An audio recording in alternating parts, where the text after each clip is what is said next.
High বন্ধুরা, তীব্র গরমের অবসান ঘটিয়ে আজকে আমাদের শিয়ালখোয়া বাজারে বৃষ্টির আগমন ঘটলো।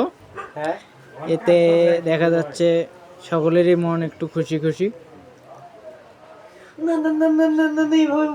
বৃষ্টি দেখে সবাই মোটামুটি খুশিতে আছে। কিছুক্ষণ আগে বৃষ্টিটা হয়ে গেল, বেশ শীতল শীতল আবহাওয়া বিরাজ করছে শিয়ালখোয়া বাজারে। ধন্যবাদ সকলকে।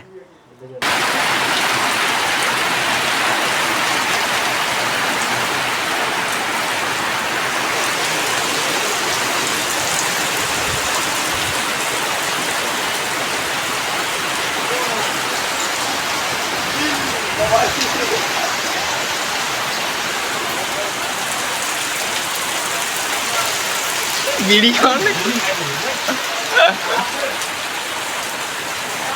মাথা নষ্ট।